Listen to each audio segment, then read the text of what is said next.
This honestly might actually be the worst Batman comic that I have ever read. Ever. At least, for sure, it's definitely the worst in continuity Batman comic I've ever read. Granted, I've only started to read the continuity Batman since New 52. So, it's not like I've had the last 80 years or something. But since 2011, I haven't had a more frustrating time with a Batman book like I've had with this one right here.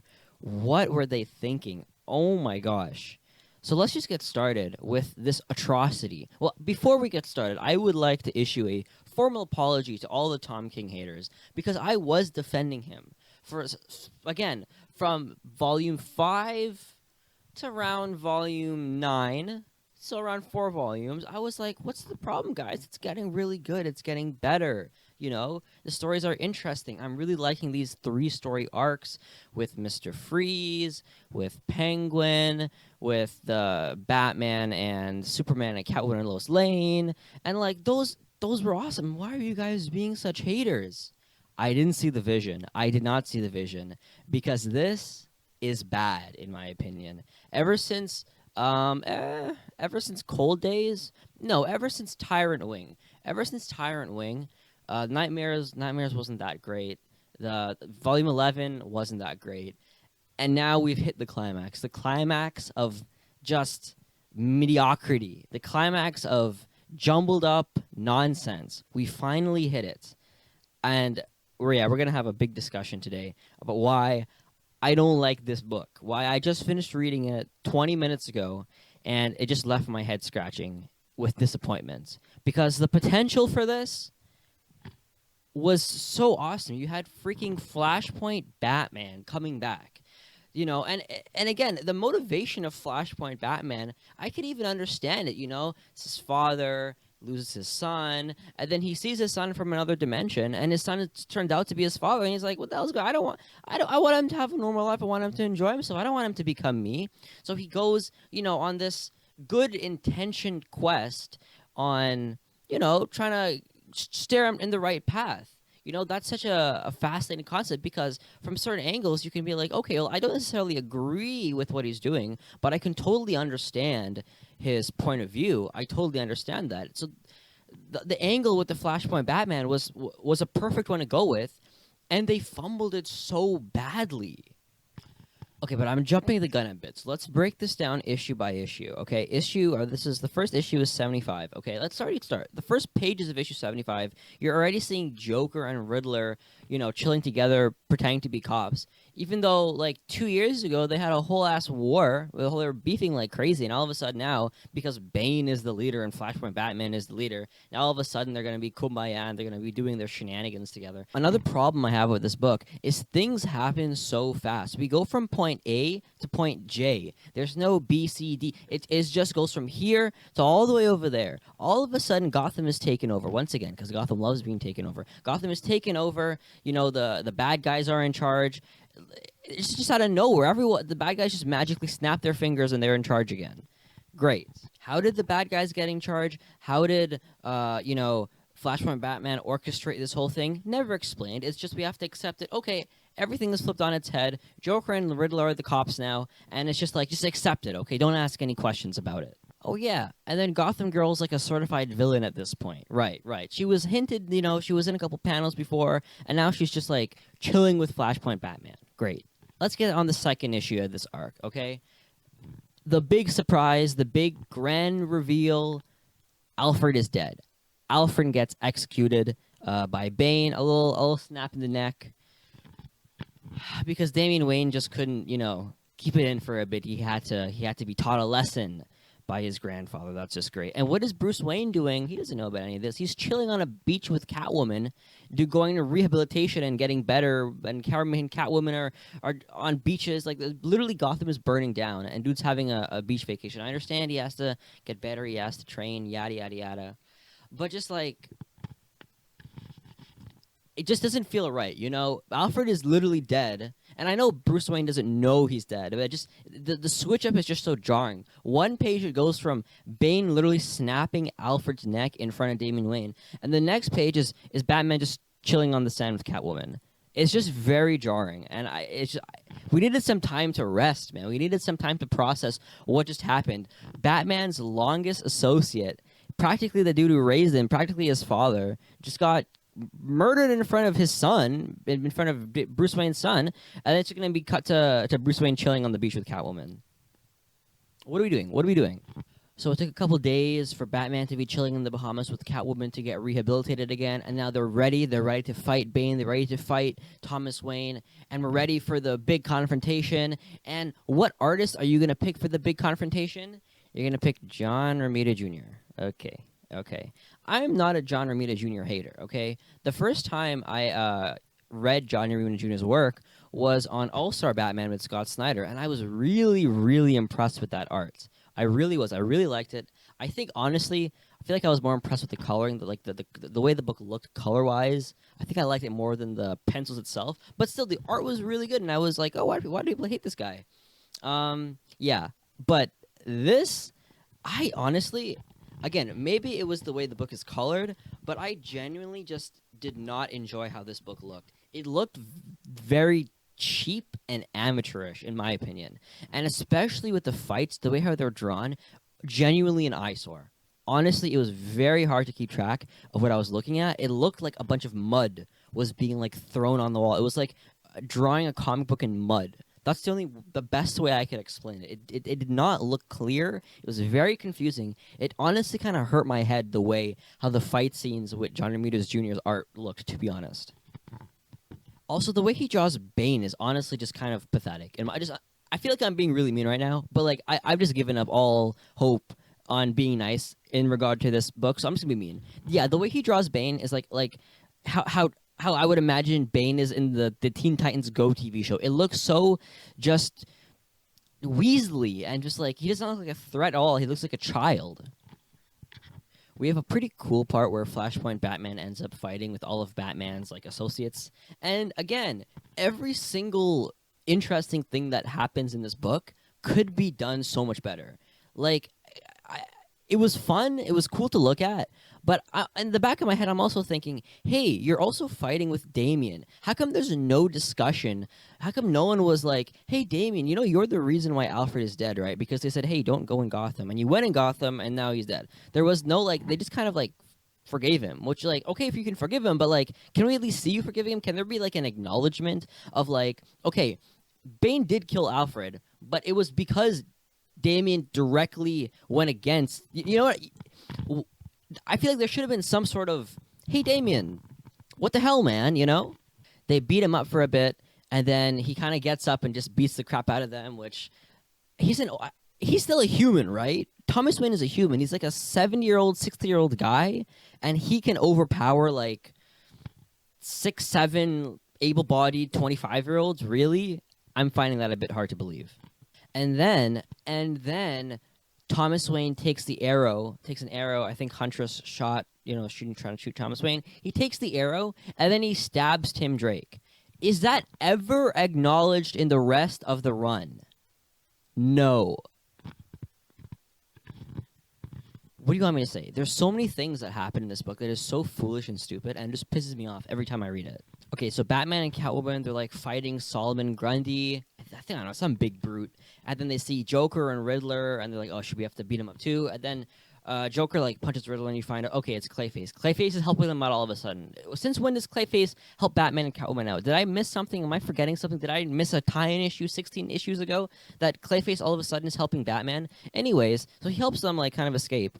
And then it cuts to Batman and Catwoman facing off with Bane.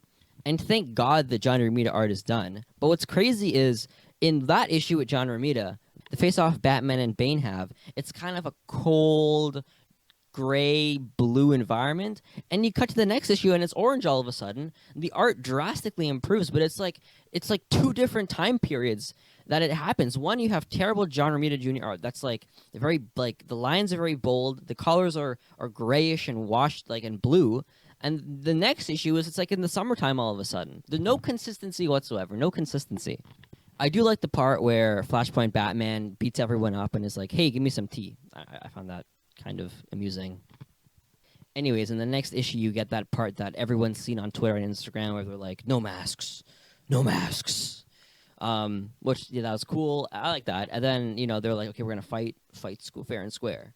And then all of a sudden, Batman has like two batarangs strapped to his back, and he has Catwoman on the other side, and they end up beating the shit out of Bane, which is like, okay, fine, that's good. I like that part. That's nice. They both kind of tag team Bane, and I did like the part, very amusing, when Catwoman was like, "Cat got your tongue, cat got your tongue." That did bring a laugh out of me. I can't even lie. And then right afterwards, what did I say in the previous book review? What did I say? I'm so sick and tired. Every time Batman and Bane have to interact with each other, they always have to bring up the back thing. It's literally been 30 years since the back thing, where he broke his back, but they can't let it go. Every single time, "I'm gonna break your back. I'm gonna break your back." So of course Batman has to lift Bane up. This like 400-pound dude Batman's lifting up over his head, and he's going, "I'm gonna break your back." And then all of a sudden, Flashpoint Batman comes in and shoots both of them. Okay, from the start of this arc to here, I would say it's pretty bad. From the next issue going forward, it gets so much worse, in my opinion. It went from bad to now it's just atrocious. Now it's Batman waking up, seeing the dead body of Alfred across the table, him justifiably spazzing out, with Alfred in the background on some sort of voice note reading this poem, but then giving the last goodbye letter to Bruce, which, I mean, that was nice. It was sweet. Why did Alfred have to die? So stupid. The entire issue is pretty much just a voice memo from Alfred. Batman just completely breaking down, which, again, justifiable. I get it. And then you see Catwoman being like, "Okay, he's ready for you," which is like, okay, weird. And then you see the entire Bat family like kind of lining up looking at Bruce, and then you see Tim Drake. Dude got stabbed an hour ago with an arrow, and he's just standing there like with his arms crossed, like nothing happened. Again, so many things in this issue where it's like, can I have an explanation why Tim Drake is standing perfectly normal and fine with no blood on his suit, even though he just got stabbed with an arrow an issue ago? Well, I did like the formatting of this next issue, where how everything kind of is backwards. It kind of where the entire events is in reverse. Still, I don't like how literally we just get one issue of the reason why Flashpoint Batman is here. We just get kind of like a little mini recap of the events that happened in Flashpoint and the story with him and his wife and how she turned to Joker. And it's just like, I don't need to be hearing this right now. You should have explained this before instead of putting him in a little cameo here and there. You should have given us a proper explanation. Again, I have one question, okay? So his whole thing was like, okay, you need to marry Catwoman. You're going to marry Catwoman. Bro, he was going to marry Catwoman 30 issues ago, and you're the reason why it stopped. Remember the whole thing with how Catwoman kind of got like, she was kind of subtly being manipulated, her friend? Whatever happened to that friend, by the way, who was like, Bruce Wayne, he's not going to be Batman if you marry him. And then you found out that same friend was working for Flashpoint Batman. So I would assume that Flashpoint Batman is the person who told Catwoman's friend, "Hey, you better make her not want to marry Bruce." But then, so she doesn't go through with the wedding because of the friend. And now when they're separated, Flashpoint Batman is like, "Okay, now you're going to marry her. My master whole plan was to make you not be Batman. So you're going to marry her now." What? And the last issue of this 85-issue arc with Tom King, it might be the worst issue yet. It might be the most anticlimactic, disappointing, just nothing of an issue. Just an empty issue. A terrible issue. You get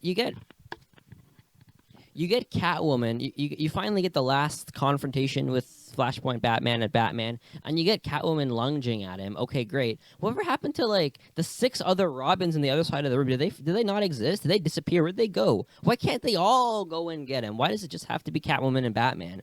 Whatever happened to the other Tim Drake seems to be doing fine, even though he had an arrow stuck in his chest 40 minutes ago. But he's healed up now, so why doesn't he go fight with Batman and Catwoman?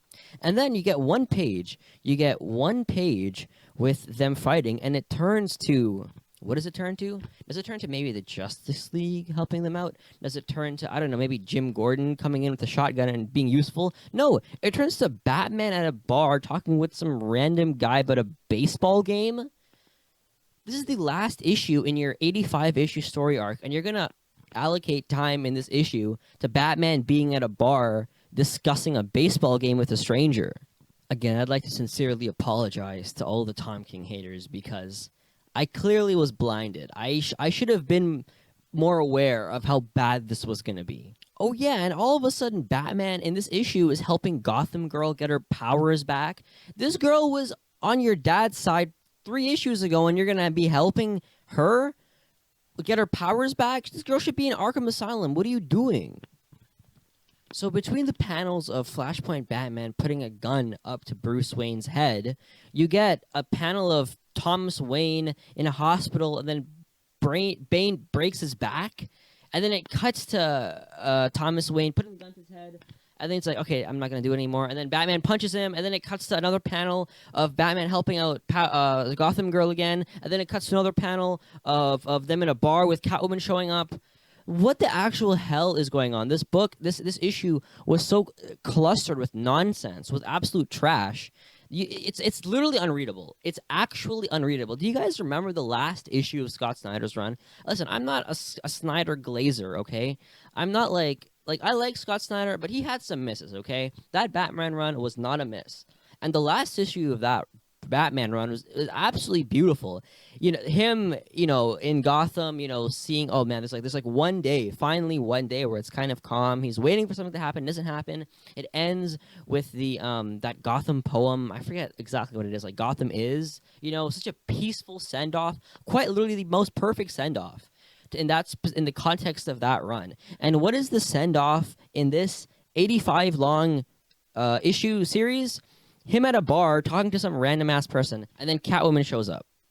Okay, great. It's a bar. Perfect. Very nice. Very nice. Okay, great. And I don't want to hear anyone be like, oh, well, he was supposed to get 100 issues, so, you know, that's why it was rushed, because he's 15 issues short on his story. I do not want to read another 5 issues of this. I'm so happy that he got his 15 issues cut. Now, granted, I am going to read the Batman and Catwoman thing, so I hope it's better than this. I can't imagine it being worse than this, to be honest. But yeah, I could not do 15 more issues of City of Bane, because what the hell is even this? This book is so clusterfucked. There's nothing of interest in this book. This is the biggest fumble in Batman that I've read in a very long time. You had his freaking father coming back from the Flashpoint universe, okay? And the father had very justifiably understandable intentions, but the way you're going to prevent your son from being Batman is telling the friend of his fiance to, like, you know, kind of manipulate her into not wanting to be married to him, so they break up, and then later being like, okay, actually do get married, and then stop being Batman. And maybe I'm the problem, okay? Maybe I'm missing something. If I'm missing a big story point, if I didn't read something correctly, if I'm misunderstanding what exactly is happening in this, please let me know. I'm more than willing to correct myself and reread the book or something. But this is just bad, in my opinion. It's just bad. And for the people picking this up every 2 weeks, I feel bad for you guys, that you guys had to endure this for like months on end. This only took me like 3-4 days to read. But if you were reading this bi-weekly, it would be bye-bye. Like, I could not do this. I completely understand the frustration people have with Tom King now. I finally get it. My eyes have been opened. But I don't want to come across as some blind Tom King hater, because please, go back to my reviews, okay? In this Rebirth series, I was really liking where this book was headed. I was really liking the direction the book was taking. And he just fumbled it. I don't really know what to say. After I'm done reading the Batman Catwoman, I'm going to do like a big Tom King overview of all the books he did. And then we're going to be really dissecting where it went wrong, how it went wrong. This is just not good. And I'm shocked that the most popular title in all of comics, this is the best they could put out. Really the best they could put out. I don't know what to say. I really don't know what to say. I didn't even read. At the back of this, there's like an annual Batman Annual #4. I don't even want to read this. I'm in no mood to read Tom King ever again. But I will push through that Batman Catwoman thing, hopefully in the near future. Not good. Not good.